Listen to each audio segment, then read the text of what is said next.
Olá a todos, sejam muito bem-vindos à nossa primeira roda de conversa interprofissional.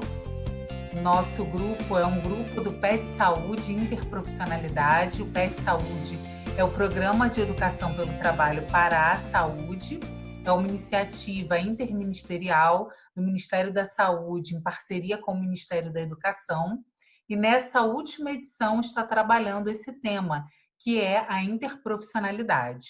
O nosso grupo é da cidade de Macaé, no Rio de Janeiro, numa parceria da Universidade Federal do Rio de Janeiro, da UFRJ, com a Secretaria de Saúde de Macaé. Hoje, nesse primeiro encontro, nós estamos tratando de um tema que nós estamos em agosto, mês do aleitamento materno, mês da prematuridade.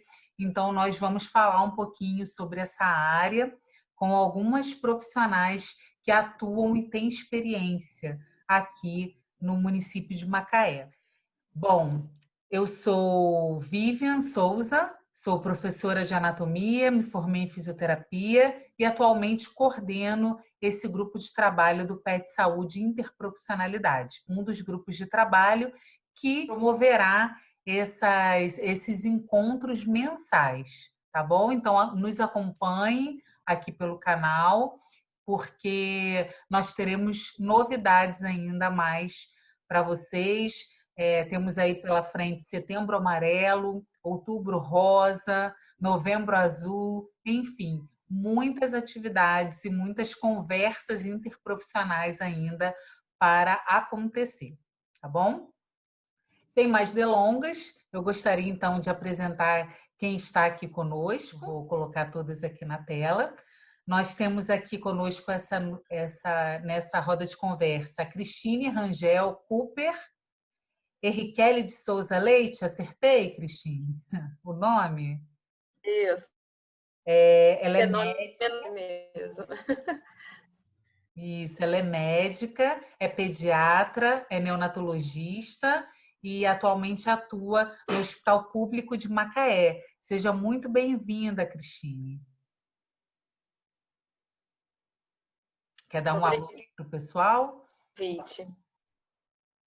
Está travando um pouquinho, mas não sei se é só para mim. Está demorando para chegar o áudio. Pessoal, agradeço pelo convite, espero poder contribuir um pouquinho com vocês aí do nosso conhecimento e da funcionalização ali, de como funciona ali a maternidade, né, do HPM. Muito obrigada, Cristine. Temos também conosco a doutora Luciana Velasco, fonoaudióloga, também ali no Hospital Público de Macaé, no HPM, especialista em disfagia, pós-graduada em fonoaudiologia hospitalar, em transtorno do espectro autista, em distúrbios de fala e linguagem, e ainda tem formações em iniciativa Hospital Amigo da Criança e no método Canguru também. Seja bem-vinda, Luciana, que bom tê-la aqui conosco. Boa noite a todos, é um prazer estar aqui com vocês e agradeço ao convite, tá? Temos aqui conosco ainda, obrigada, Luciana. Estamos ainda com a doutora Silvana Menezes Zaboni Félix, fisioterapeuta também no HPM, no Hospital Público de Macaé, na maternidade, na UTI neonatal, pós-graduada em UTI neonatal e pediátrica, também tem formação em Hospital Amigo da Criança, Unidade Básica Amiga da Criança e aconselhamento em aleitamento materno, e também curso sobre trabalho de grupo com gestantes. Seja bem-vinda, Silvana. Também é um prazer tê-la aqui conosco. Boa noite. Boa noite a todas. Também é um prazer estar com vocês. Agradeço também o convite e espero que a gente juntas possamos falar um pouco sobre esse trabalho que é tão importante na maternidade, na UTI e neonatal. Obrigada, Silvana.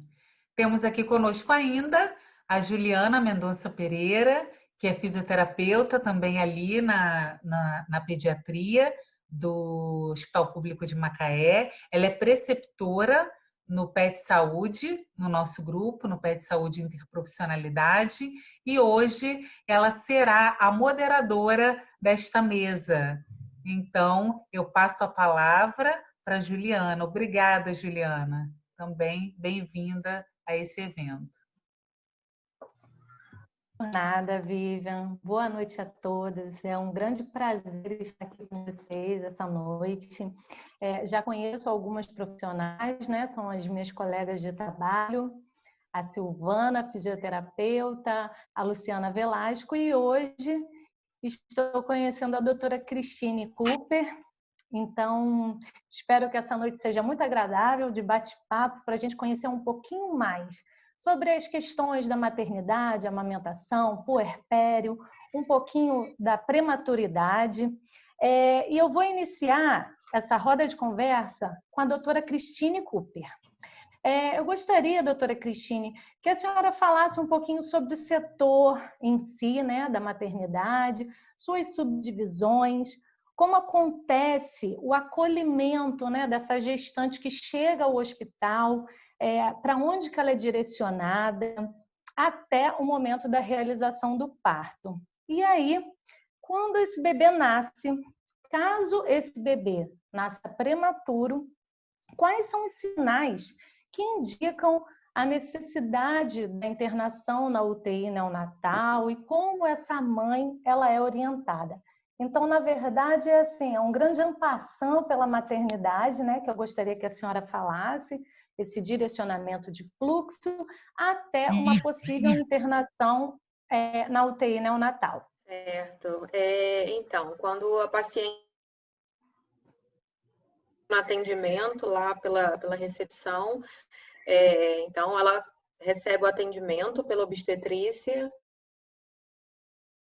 ou ela vai ser atendida e liberada, ou vai ser internada, ou para resolução, ou vai ser internada na enfermaria para algum tratamento. Então, aquelas gestantes que forem, né, uma indicação para poder um parto, por exemplo, na semana passada a gente teve uma gestante que foi uma emergência, uma ruptura uterina, então já para o centro obstétrico, né, para cesariana. Enfim, esse paciente, por exemplo, era um bebê de 32 semanas, então ele nasceu de ajuda, então a gente precisou reanimar, foi na sala de parto, né, e na sala de parto sempre ficamos, ainda mais quando é prematuro, sempre tem um pediatra, nós somos em 2, então em caso de prematuros, nós 2 sempre estamos presentes, os 2 pediatras, tem a enfermeira do setor e tem o fisioterapeuta do setor. Então, os 4 estamos presentes, além dos técnicos de enfermagem.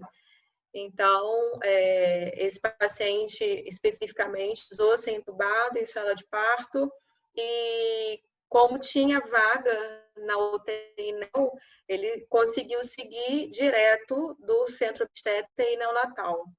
Mas nem sempre acontece dessa forma, porque nem sempre a gente tem vaga. Então, às vezes, a gente precisa fazer alguma troca com uma criança, né, que já tá mais estável e que a gente possa levar lá para a UI. Então, às vezes, a gente tem que esperar. Então, a criança vai para a UI para aguardar a vaga. E aí, caso não tenha vaga na UTI, o que acontece? A gente dá o primeiro suporte para essa criança lá na UI. Então, faz tudo que for necessário, também tem condições. Caso seja de Macaé, né, os pais, a possibilidade de ser encaminhado também para o São João Batista, para a UTI de lá. Mas nem sempre todo prematuro ele vai precisar de uma UTI neonatal, tá?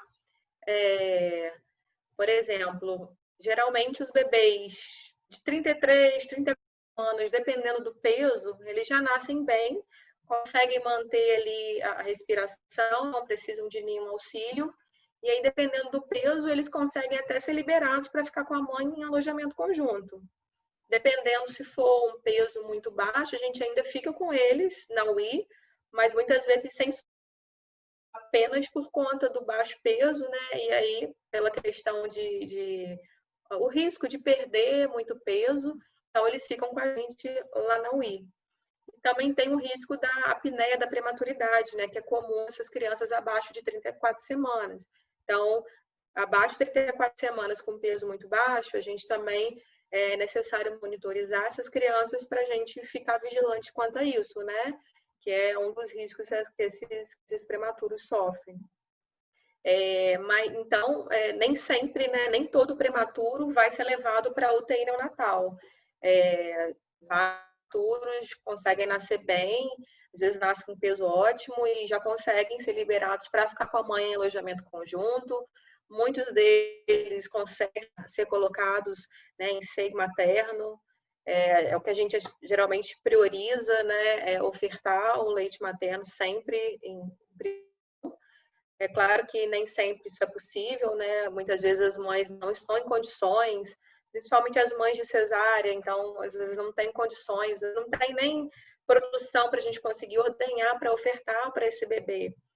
Ontem, por exemplo, eu passei por uma situação com um bebê que ele era a termo, 41 semanas inclusive, mas ele não teve ali o primeiro minuto de vida dele, não conseguiu manter a respiração, e aí precisei reanimar, ele evoluiu com desconforto respiratório, e ele ficou com a gente lá na UIA, no CEPAP. Então, ele ficou por 4 horas, em média, no CEPAP, só que ele teve uma evolução ótima. Então, ele ficou esse tempo, a gente conseguiu ir desmamando, valor ali de FO2, então a gente iniciou com 40, foi reduzindo. Enfim, eu sei que depois, ao final dessas 4 horas, essa criança já estava eupneica, sem desconforto respiratório. Então, a gente conseguiu tirar ela do CEPAP, observou ela por mais umas 2 horas, ela ficou bem. Então, assim, conseguiu evoluir e até o final do dia a gente considerar para que essa criança fique com a mãe em alojamento conjunto. Doutora Cristine, uma pergunta que é mais assim, uma curiosidade particular. A senhora mencionou em relação ao parto cesárea, essa descida do leite. Realmente tem diferença quando o parto é normal e quando o parto é cesárea? Essa produção do leite, ela é mais retardada no caso da cesárea? Porque eu, particularmente, achava que não tinha produção, né? O meu parto foi cesárea e eu tive muita dificuldade nessas primeiras horas. E as enfermeiras assim, me ajudaram muito, né, em relação à amamentação, e me mostravam o colostro, né, falavam, não, você tem leite, fica calma, fica tranquila que vai descer. As primeiras horas são assim mesmo. Queria que a senhora falasse um pouquinho sobre isso. Então, tem a gente consegue ver essa diferença, sim, no bebê que nasce de parto normal e no bebê que nasce de cesárea. A gente vê que a produção da mãe em que o bebê nasce de parto normal, a descida é um pouco mais rápida, né? Por conta dela ter entrado em trabalho de parto. Então, a gente observa também essa diferença na mãe que entrou em trabalho de parto e na mãe que não entrou em trabalho de parto. Também a gente observa que a que entrou em trabalho de parto, a descida do leite, ela é mais rápida. Só o que faz a produção e a descida do leite é o estímulo da criança sugar, né? Então, assim, às vezes visualmente a gente não consegue fazer a ordenha manual, sair aquela quantidade, mas o importante é colocar a criança em seio materno para estimular a descida, estimular a produção. E, além disso, muitas vezes a gente fica preocupada com o volume do que a criança vai receber nesse início. Só não sei se vocês já viram algumas imagens aí pela internet, que o estômago do recém-nascido, nos primeiros 2 dias de vida, ele tem um tamanho para receber um volume de cerca de 5 a 7 ml em média. Então, às vezes a gente quer dar um volume muito grande para essa criança, só que o que vai fazer vai distender esse estômago, né? E aí, por isso que, muitas vezes, quando a gente dá o complemento, a criança fica lá apagada a noite inteira, porque você dilatou e ela vai realmente dormir. Só que, como eu falei, o estômago da criança ainda é pequenininho para receber esse volume. Então, muitas vezes a gente não consegue fazer uma ordenha com volume grande ali da mãe no pós-cesárea para ofertar para a criança, mas colocar ela para sugar, a criança vai conseguir sugar, até porque é diferente quando você fazer uma ordenha manual e a força de distração que a criança faz na sucção. Então, ela consegue extrair ali o volume adequado que ela precisa para esse início, né? Nesses primeiros dias de vida dela. Perfeito. E olha que interessante, né? Eu sendo da área da saúde, trabalhando na UTI neonatal, eu achava que eu fosse tirar de letra, né? A questão da maternidade, da amamentação. E assim, eu tive muita dificuldade nesse começo, porque apesar de trabalhar com bebês, o meu foco não era a amamentação em si, né? Eram bebês graves, né? O foco era maior em ventilação pulmonar e tal. Então, essa questão da pouca produção, para mim foi muito frustrante, né? Por conta da falta de informação que eu mesma tive. Então, acho que assim, é muito importante a gente informar, né? A gente comunicar, a equipe, né, interprofissional, conversar com essa mãe, explicar, conforme a senhora abordou agora, né, o tamanho do estômago do bebê. Eu acho que isso, de certa forma, traz até um conforto para essa mãe, uma certa calma, né? Com certeza.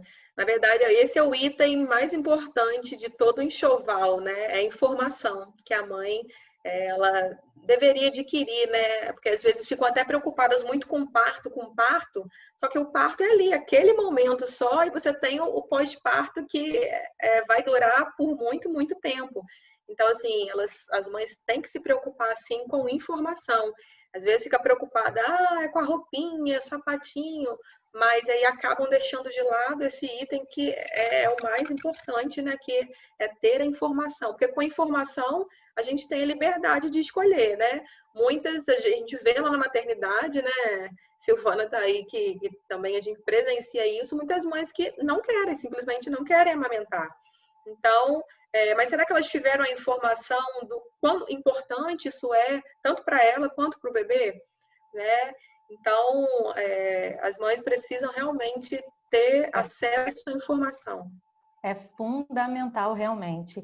Agora, só para a gente fechar a questão da setorização lá da maternidade, a UI seria a unidade intermediária, né? É o setor onde ficam os bebês que precisam de um cuidado maior, porém, não necessidade ainda de uma UTI neonatal. A senhora poderia explicar um pouquinho melhor sobre esse setor específico?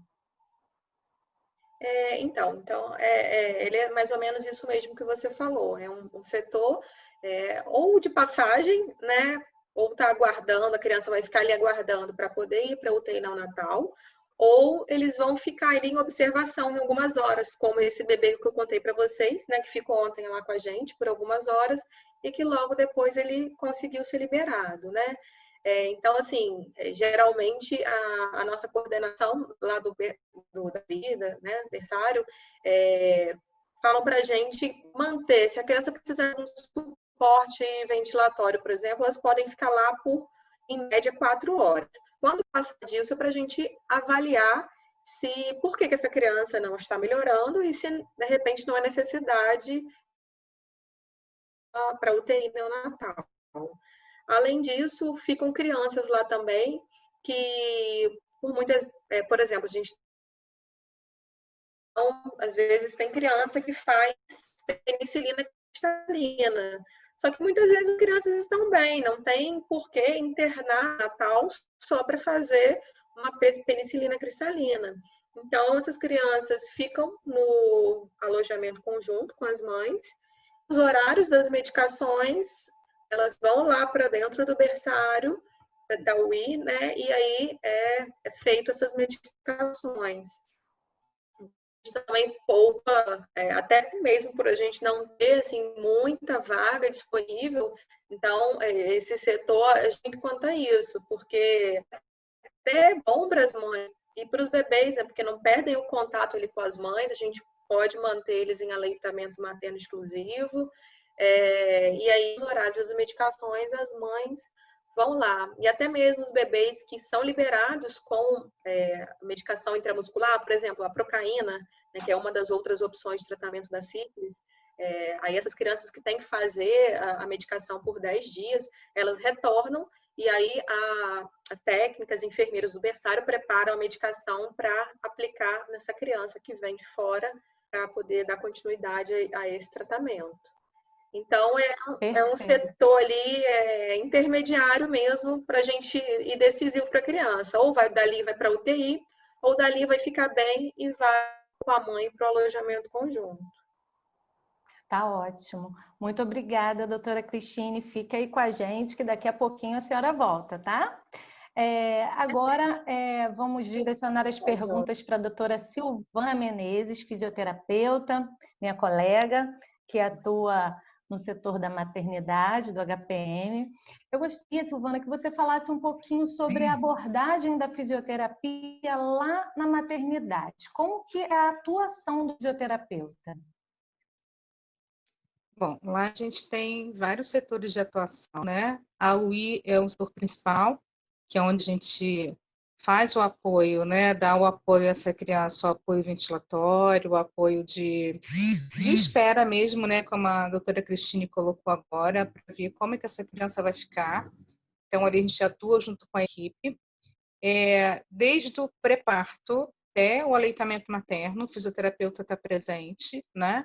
No pré-parto, às vezes, somos chamados para auxiliar, né? No período pré-expulsivo, né? Para auxiliar com atividades, com exercícios de analgesia, com exercícios que podem ajudar na descida desse bebê, na dilatação do colo do útero dessa mãe, que pode auxiliar, né, nesse parto, para que esse parto venha acontecer mais rápido, de uma forma mais assim, menos dolorosa para essa mãe. Nem sempre, nem todos os partos a gente entra, não há espaço físico para isso, e nem toda a equipe de obstetrícia nos solicita, né? Alguns médicos solicitam, outros não. Tem médico que solicita até o período expulsivo, que a gente participe, tem médico que não solicita, então, muito devido à demanda, né? E depois a gente é chamada também no centro obstétrico, quando acontece o parto prematuro, de prematuros, gemelares, ou alguma criança, algum parto que possa essa criança nascer com algum tipo de necessidade ventilatória, né? Um mecônio, um pulsicônio, uma criança que está em sofrimento, e daí a gente entra junto com as pediatras, junto com a enfermeira, como a doutora Cristine colocou inicialmente. E também o aleitamento materno, a gente trabalha junto com a equipe de fonoaudiologia. Quando é uma questão somente de pega e posição, normalmente somos nós, fisioterapeutas, que fazemos.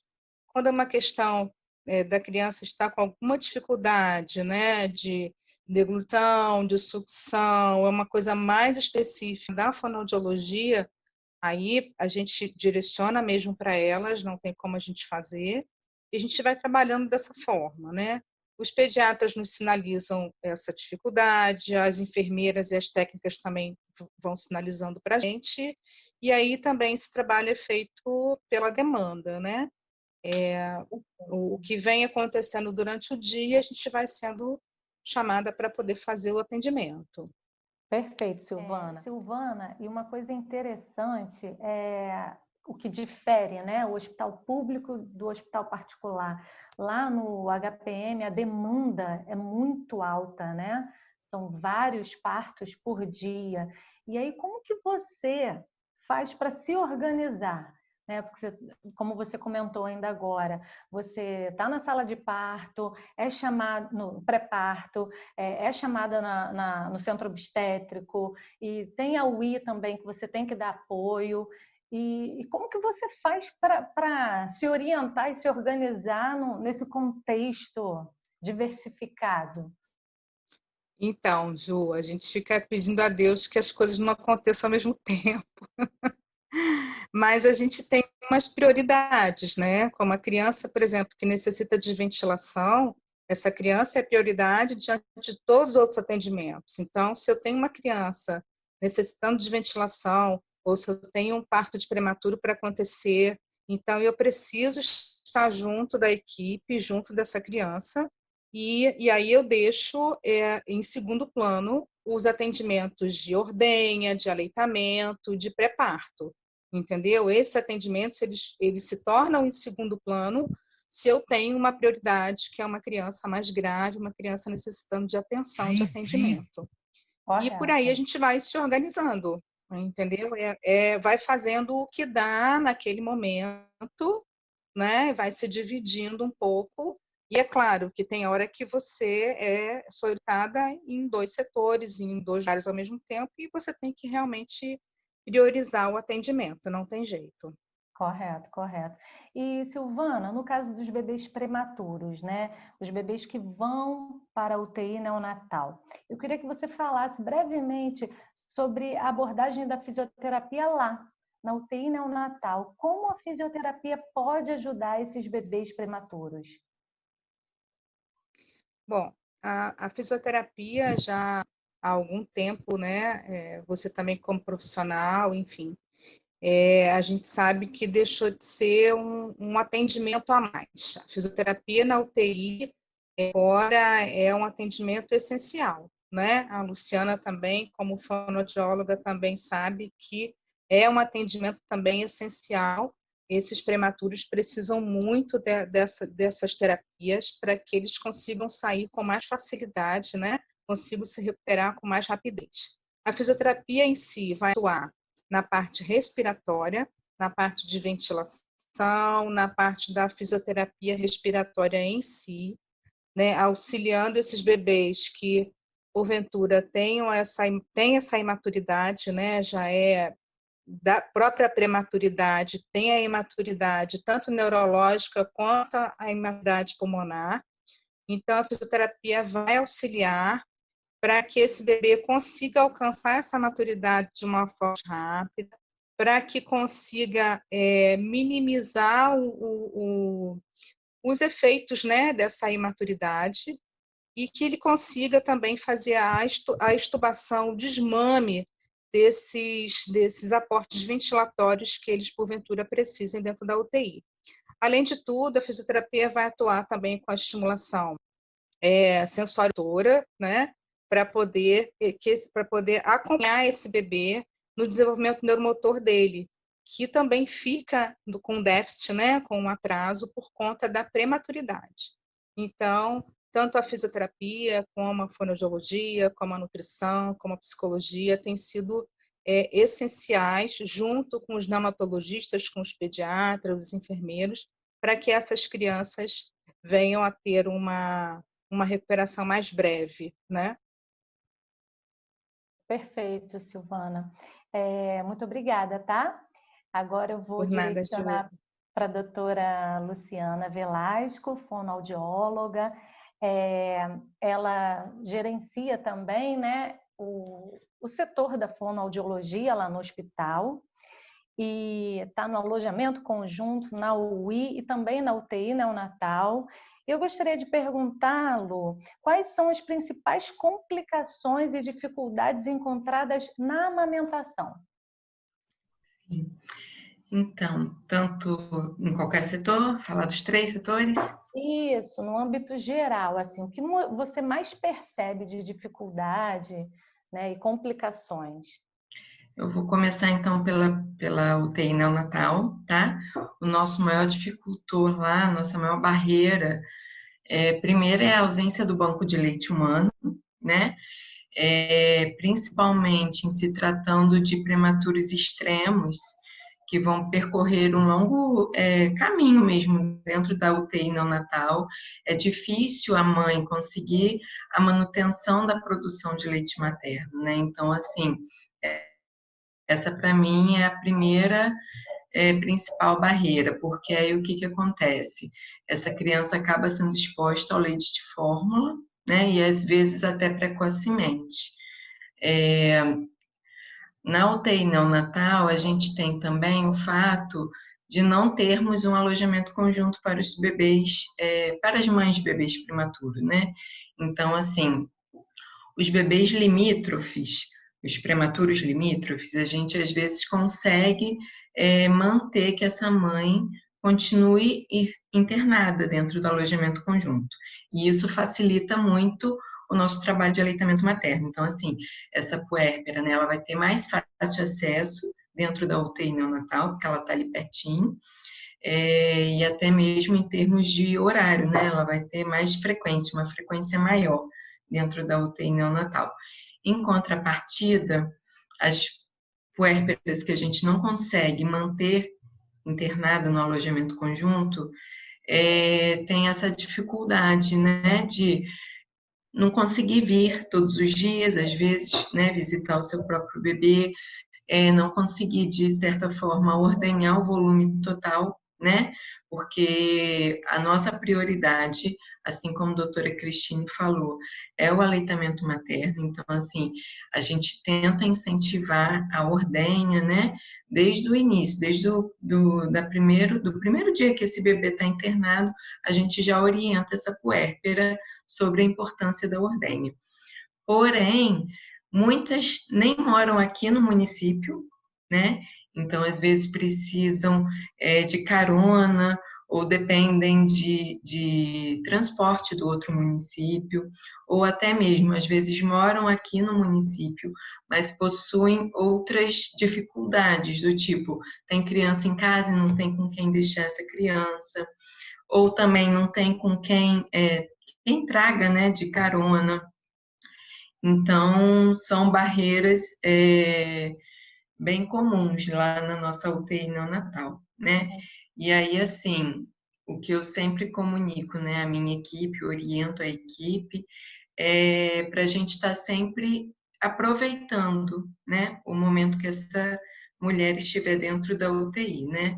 Então, assim, mesmo sendo através da ordenha ou através mesmo da amamentação, tá? A gente tem que aproveitar a presença da mãe dentro da UTI. E aí, a nossa orientação para essa mãe, né?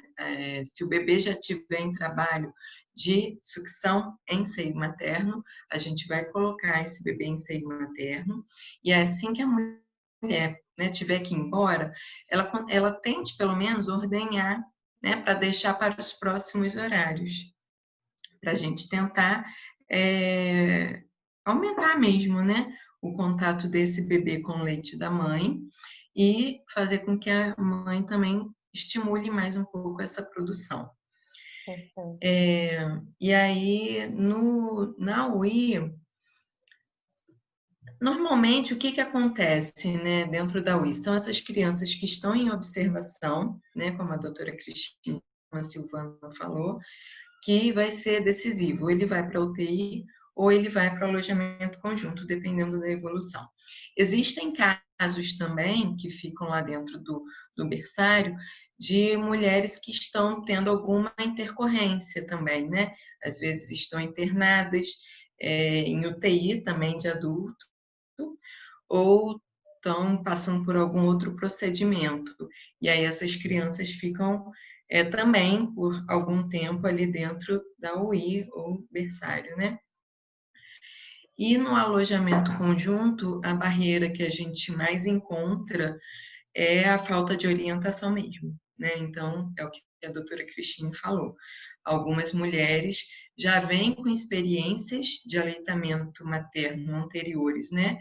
Ruins, sem sucesso, ou então elas vêm com orientações erradas, né? E algumas a gente encontra, sim, algumas que têm o desejo de não querer amamentar. A gente orienta, né? A gente fala da importância do leite materno para o desenvolvimento do bebê e para a própria saúde da mulher também, né? Mas existe um limite também, né? E aí a gente, às vezes, na verdade, na maioria das vezes, a gente aciona o serviço de psicologia também para estar ajudando a gente, mas nem sempre a gente tem um profissional à disposição, por questão mesmo de equipe, né? Número reduzido de profissional. Então, às vezes a gente tem que contar com a nossa orientação mesmo de quem está ali dentro da maternidade, né? Então, essa é uma barreira que a gente encontra. É a falta de orientação e, às vezes, orientações erradas também, né? E aí, aproveitando o gancho agora da fonoaudiologia, conta um pouquinho para a gente a importância do fonoaudiólogo dentro da maternidade. O que o fonoaudiólogo faz, tanto na maternidade quanto na UTI neonatal? Então, a gente, na maternidade, a gente vai também pela demanda que aparece, né? A gente por ter uma equipe também reduzida, né, e com carga horária também reduzida, né, porque a gente não faz plantão, então a gente não consegue dar conta em alojamento conjunto, tá? A gente não consegue dar conta do trabalho de excelência que eu gostaria que fizéssemos, né? Que seria um trabalho de orientação, enfermaria por enfermaria que fosse, né? Não daria, né, muito menos leito a leito, porque de fato são muitos leitos, né? Então, assim, pelo menos que fosse de enfermaria por enfermaria. Mas, infelizmente, a gente não tem como atender essa demanda, até porque a gente também faz os testes da orelhinha. Então, a nossa, não é nem prioridade, mas a nossa meta é pelo menos chegar ao mais próximo de 100%, né, dos partos. Então, o teste da orelhinha é só a gente que faz, né? A orientação de aleitamento materno é de toda a equipe do setor. Então, assim, a demanda que a fonoaudiologia vai atender do alojamento conjunto são aquelas crianças que apresentam dificuldade de sucção ou deglutição, tá? São aquelas crianças que vêm da UTI neonatal, né? Que às vezes a gente consegue transferir o bebê da UTI neonatal para o alojamento conjunto, que são aqueles casos que eu comentei, né? Quando a gente consegue manter a mãe internada ou até mesmo a gente consegue reinternar a mãe de um prematuro. Então, a gente dá seguimento a todos os bebês que vêm da UTI neonatal. Bebês fissurados, né, que tem alteração estrutural, a gente também vai atender esse público, né? E aí, então, a gente vai trabalhar a parte de habilidades orais mesmo e coordenação, sucção, deglutição e respiração, tá? E na UTI neonatal, a gente já tem uma maior facilidade, vamos botar assim, que a gente só está com um dia descoberto na UTI neonatal, então a gente tem um pouco mais de autonomia para atender um maior número de crianças, né? Então, assim, não precisa ser da demanda, a gente já tem mais iniciativa, né? Mas a gente vai também estar facilitando mesmo as habilidades motoras orais e aí de todos os bebês, né? Tanto os prematuros, os sindrômicos ou qualquer outra alteração, né? Neurológica, cardíaca. Muito bom, Lu. E aí, aproveitando essa questão, essa temática, né, do PET Saúde esse ano, que é a interprofissionalidade, eu achei muito bacana nós começarmos o mês de agosto, né, porque a gente começou essa roda de conversa agora, né, em agosto, na maternidade, né, falando sobre esse mundo da maternidade. Na minha concepção, né, particular, eu acho o setor da maternidade lá no HPM um dos que mais a interprofissionalidade aparece. Talvez seja pelo trabalho em si, desse contexto da mãe, do bebê, tem umas interseções, né, das profissões, como a Silvana mesmo falou, ela também atua no aleitamento materno, o foco dela é né, o seu foco é outro, né, mais nas questões de deglutição, de sucção, ela já trabalha mais a pega, mas tem uma interseção aí, né? E aí eu gostaria que vocês falassem um pouquinho, e aí essa pergunta é aberta, né, para todas, como acontece, como vocês percebem a interprofissionalidade na maternidade? Podemos começar pela própria Lu. Então, é o que eu sempre falo, né? O aleitamento materno é de todo mundo, né? Só que não é porque a sucção é reflexa, ela vai acontecer de forma natural, né? Ela é reflexa, principalmente a não nutritiva, né? O bebê consegue sugar o dedinho, né? O próprio dedinho, enfim. Quando envolve bebê e mãe, envolve o abrir a boca, abocanhar, fazer força, extrair, envolve a motivação da mulher, né? Então, assim, eu não consigo ver por exemplo, a psicologia de fora desse trabalho, né? A própria fisioterapia, o serviço social e a pediatria, a enfermagem. Eu acho que, assim, todo mundo tem o seu papel, né? Nesse trabalho mesmo, né? De orientação, de incentivo e promoção do aleitamento materno. E aí, todas as áreas também têm seus limites, né? A gente não consegue fazer o que a pediatria consegue, né? O que a pediatria tem de domínio. Da mesma forma, eu não consigo convencer a mulher, né? Mudar a concepção, que aí já passo a bola para a psicologia. Então, assim, existe, de fato, dentro da maternidade, e eu já estou lá há 15 anos, né? É um trabalho conjunto, de verdade, com a obstetrícia, com a enfermagem, com a neonatologia, com a fisioterapia, com todas as áreas que estão lá dentro. Então, é um trabalho de respeito entre a equipe, né? E é um trabalho de respeito também com a mãe, com o bebê. Eu sou suspeita de falar do trabalho, né? Tanto da maternidade quanto da UTI neonatal, que eu sou apaixonada por esses setores. Muito legal, Lu. Muito obrigada, tá, Lu? Eu que agradeço, de coração. E quanto a Silvana e a doutora Cristine, vocês gostariam de colocar alguma coisa em relação à interprofissionalidade no setor de vocês? Eu acho que funciona tão bem, eu não sei o que acontece na maternidade, assim, mas eu gosto muito desse respeito que há de uma pela outra, de uns pelos outros, né? Não vejo, assim, essa invasão de papéis. É sempre um no limite do outro, e quando eu sei que não dá para mim, é para o outro que vai dar, e cada um sabendo mesmo qual é o seu papel. Eu acho que na maternidade funciona isso muito bem. Pelo menos eu não vejo assim nenhum tipo de problema. É sempre um sinalizando para o outro, um pedindo ajuda para o outro. Eu sou suspeita também em falar, porque eu amo o trabalho que faço lá dentro. A Cris está aí para dizer, a gente dá alguns plantões juntas, enfim.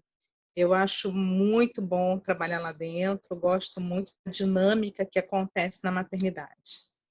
Muito legal. É muito lindo realmente o trabalho de vocês. Eu também sou suspeita a falar, sou mais do outro setor, mas o pouco que eu vejo o quanto funciona bem, o quanto a comunicação entre a equipe é boa, e é admirável o trabalho de vocês. Doutora Cristine, eu gostaria de propor uma reflexão, não somente a doutora, mas as demais também, sobre assim, vamos imaginar uma maternidade perfeita.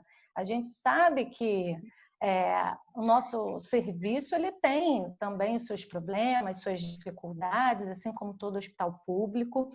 O que vocês gostariam, né? O que vocês almejariam de assim, sugestões, né? Que poderiam ter lá em relação ao trabalho em equipe, em relação à melhoria da interprofissionalidade lá, na maternidade? Um exemplo assim, de maternidade do sonho, por exemplo, seria ter uma suíte de parto ali para cada paciente. Nossa!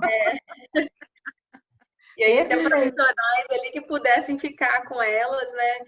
Porque muitas vezes eu sinto essa interdisciplinaridade, às vezes o que eu vejo de um pouco de dificuldade é por conta, às vezes, da obstetrícia.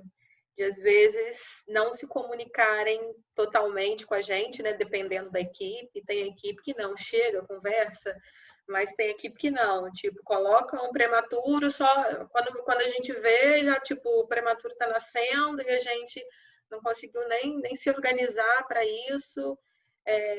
Então, assim, às vezes eu vejo que falta um pouquinho isso, né? Da obstetrícia, com algumas equipes. E outras também, posição de nascimento para a mãe, né? Ela não consegue ficar na posição que ela quer. Se ela quer ficar em pé agora, não, ela tem que ficar deitada naquela cama, naquela posição de litotomia.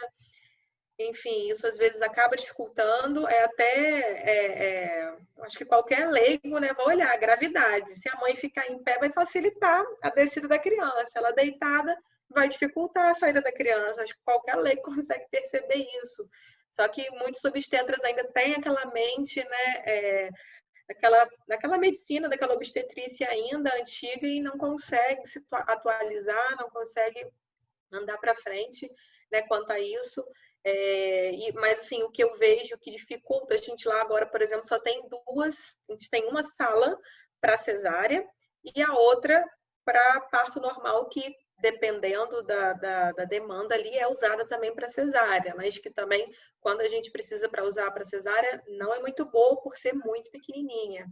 E ali, por exemplo, na sala de cesárea, tem um ar-condicionado, que para criança a gente sabe que tem que estar numa temperatura ali ideal, né, 24 graus em média, e às vezes é uma dificuldade para a gente conseguir aumentar essa temperatura, porque a equipe ali acaba reclamando. Então, tudo isso acaba que, se eu estou numa sala fria, como que eu vou expor essa criança ali no ambiente frio, que pode fazer com que ele desenvolva um desconforto respiratório? Então, muitas vezes, a gente priva aquela criança de colocar aquela criança ali logo na mãe, né, no peito da mãe, no colo da mãe, para que ela possa ter ali aquela golden hour que a gente sabe que é importante, porque eu não tenho um ambiente, condições ali para deixar aquela criança ali naquele momento.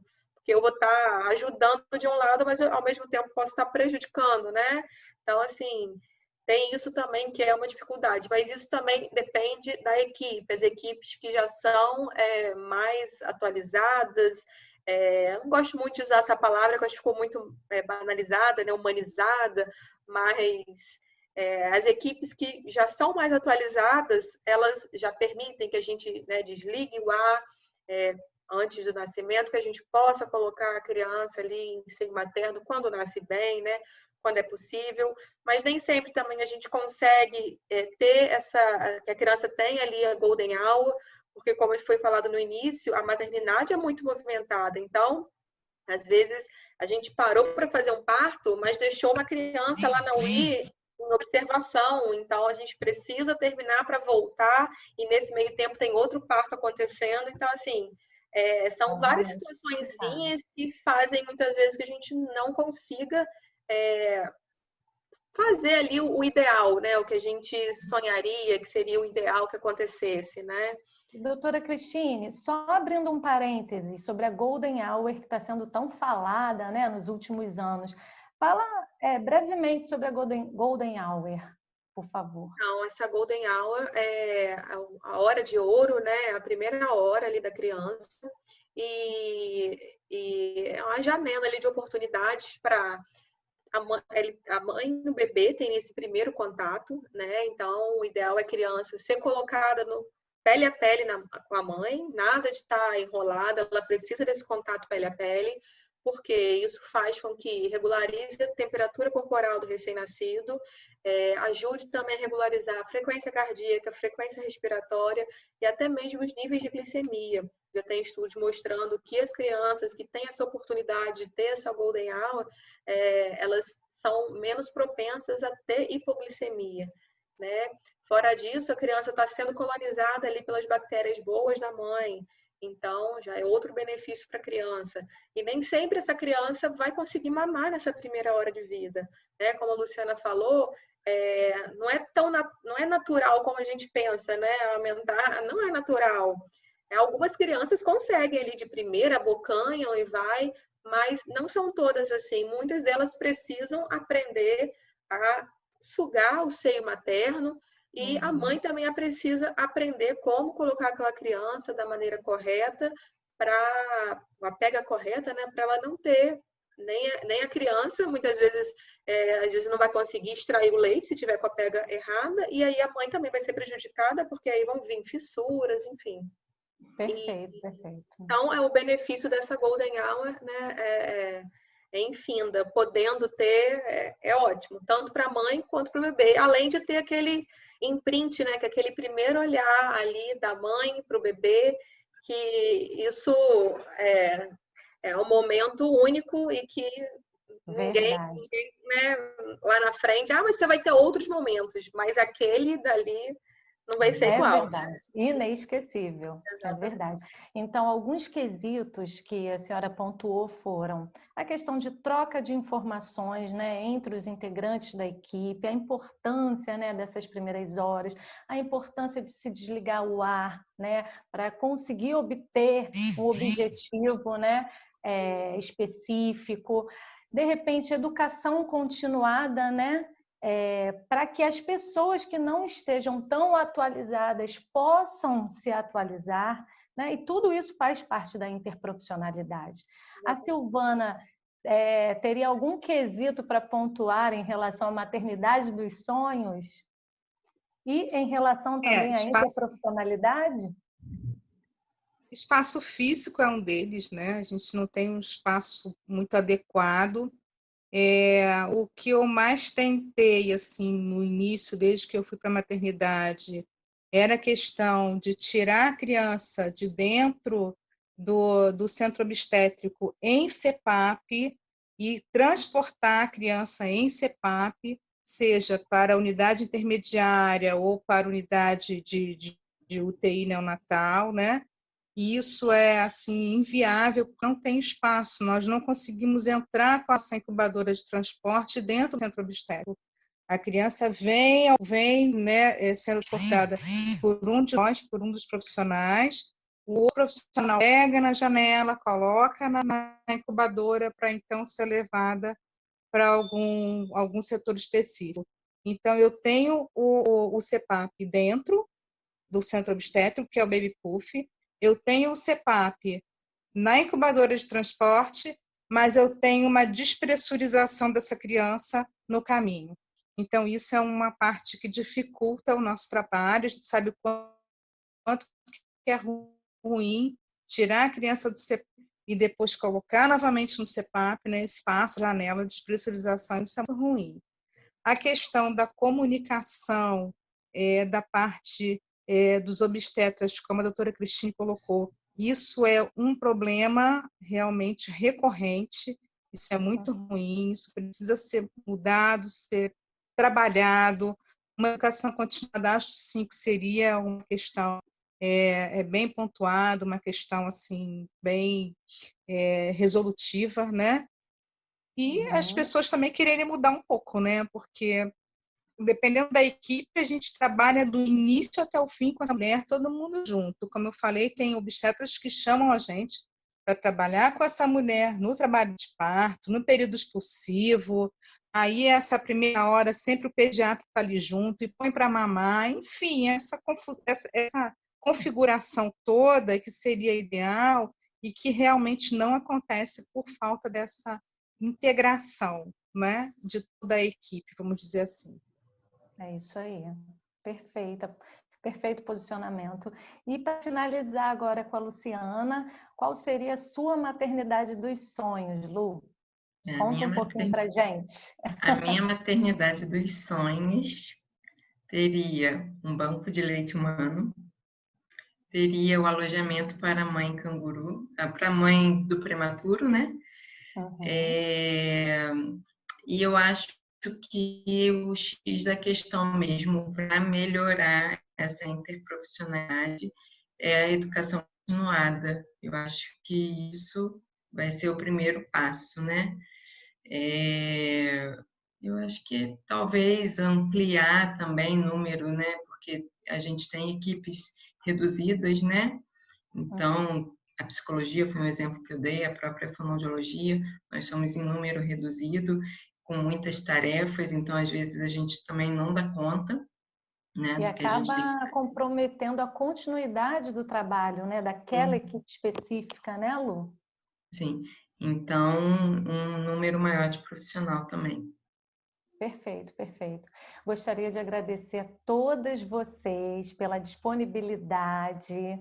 Vocês foram sensacionais. Eu amei essa conversa. Foi um prazer mesmo enorme. E também a doutora Vivian por me convidar, né, para mediar essa conversa. Por mim, ficaria horas e horas aqui falando sobre esse assunto que tanto a gente ama, né? Então é isso, gente. Muito obrigada. Passo a palavra agora para a doutora Vivian. Obrigada, Juliana, pela brilhante condução aqui dessa conversa.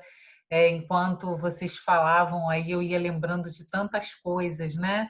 Juliana falando de como ela tinha uma experiência e quanto foi difícil. Nossa, eu me vi assim, porque como eu falei para vocês, eu trabalhei numa UTI neonatal, cheguei a fazer curso de aleitamento lá pela Prefeitura do Rio, era um hospital amigo da criança, então a gente precisava ser capacitado, sabia pega, treinei, fui lá no banco de leite, mas quando chegou a minha vez, eu passei por uma cesárea, estava lá deitada, não podia levantar e simplesmente botaram a minha filha e me machucou e tudo aconteceu, né? E aí eu ia suportando, que eu falei assim, não, eu quero amamentar. E com um mês passa, vai passar e vai melhorar, e não passava. E eu lembro que eu fui parar quando minha filha estava fazendo um mês no Instituto Fernandes Figueira, pedindo socorro, né? Que eu não queria parar. E aí foram ver que tinham outras questões envolvidas, mas já muito abalada, né? Muito. Lembro que lá, enquanto a gente fica na sala de espera, eles colocam uns vídeos, né? Bonitos das mulheres amamentando. E eu chorava quando via aquilo. Ai, como a amamentação é uma coisa assim tão, às vezes, extrema, Muito difícil. É muito difícil. tão prazerosa, a gente quer tanto. Que mãe não quer dar o melhor, né, para o seu filho, mas às Verdade. vezes é tão difícil. E mesmo a gente sabendo, mas como a Luciana falou, a amamentação é de todos. Às vezes a gente fica assim um pouco, principalmente da mãe, né? A gente colocar ali a mãe, conscientizar todos os profissionais juntos. Eu vejo isso muito na amamentação, de todo mundo junto. Não vejo muita disputa, né? Eu vejo as pessoas querendo realmente ajudar e mas é engraçado que a gente tem um pouco a cultura de que o que é de todo mundo não é de ninguém, né? Mas no caso da amamentação, não. Na amamentação, realmente todo mundo veste a camisa e é muito bonito ver tudo isso acontecendo, né? Eu queria só fazer uma última pergunta, se Juliana me permite, que enquanto você estava Claro. falando, eu fiquei imaginando assim, eu percebi que vocês têm uma ótima comunicação, né, entre os profissionais, e isso tem sido muito bom para vocês, né? Dá para a gente ver a alegria de vocês em trabalhar nesses setores. Isso alegra a gente, porque os profissionais satisfeitos vão interagindo, vão proporcionar um cuidado muito mais efetivo. Mas assim, eu queria saber, vocês em algum momento têm alguma atuação em equipe, onde vocês fazem alguma intervenção juntos como profissionais, alguma avaliação juntos, ou intervenção, orientação, existe isso ou não? Vocês acham que não é necessário, que poderia ter alguma coisa que poderia entrar? O que vocês acham sobre isso e como se há ou não? Queria saber. Sim, lá na a Físio, por exemplo, Silvana está sempre com a gente na sala de parto, né, quando a gente precisa. Então, no momento da reanimação, ela está lá desde esse início, e aí, após, para o transporte até a unidade intermediária ou para a UTI também, o fisioterapeuta está lá acompanhando a gente, né? E aí, também lá na UTI, durante todo o processo da criança ali dentro, e então a gente vai discutindo sobre a necessidade, né? Às vezes é só uma taquipneia, vamos observar, dá para a gente observar, elas, né, faz algum exercício com a criança para ver se consegue expandir melhor, enfim, antes da gente ser mais invasivo, ou não. E a gente faz a discussão, não, é melhor colocar um suporte ventilatório precocemente, que vai ser melhor. Então, a gente está sempre tendo, né, essa conversa, sempre essa interdisciplinaridade. E com a fono também, quando a gente vê uma criança que tem está com uma dificuldade, muitas vezes, de sucção, prematuro, deglutição, ou alguma criança por algum motivo, né, até a termo mesmo, que tem uma dificuldade, então a gente pede auxílio, ajuda delas, quando elas estão lá, elas vão ajudar no momento da amamentação também, né, então a gente está sempre se comunicando, né, para que o serviço flua da melhor forma. E na UTI também, a mesma coisa, né? A fono não vive sem a físio. A gente sempre chama, pelo menos eu falo por mim, né? Eu sempre chamo a fisioterapia, principalmente nos casos das crianças mais graves, né? As broncodisplásicas ou com alguma questão neurológica. Então, eu sempre chamo a fisioterapeuta do plantão, né? Para estar observando comigo. E qualquer intercorrência também durante a minha intervenção, eu grito pelo socorro da fisioterapia, né? Que bom, né? Então, assim, realmente não existe só aquele encaminhamento, né? Ah, tá precisando da fono, pede a fono, mas não. Existe mesmo, não é só pedir a fono, mas a fono tá junto, né? A físio, o médico e os outros profissionais. Que bom saber, que bom ver a atuação interprofissional aí. Tomara que os alunos aprendam muito com vocês lá, já têm aprendido, tenho certeza, que eles possam realmente ter essa visão interprofissional, os alunos de medicina aprendendo, né, com a fisioterapia, com a fono, os outros alunos de nutrição também, com a medicina, que realmente a gente possa fazer uma educação interprofissional. Eu quero mais uma vez agradecer a todas vocês por esse momento aqui de bate-papo, de conversa interprofissional. Foi muito rica essa conversa e, mais uma vez, muito obrigada. Obrigada a todos também que estão acompanhando. E continue acompanhando a gente nesses momentos. Teremos mais novidades aí nos próximos meses, tá bom? Quem quiser dar mais alguma palavra, acho que podemos encerrar. Tudo bem? Tudo bem. Então, Beijinho a todos. Boa noite, um prazer estar com vocês. Boa noite, obrigada. Boa noite para todo mundo. Bom fim de semana. Tchau, tchau. Tchau. Tchau.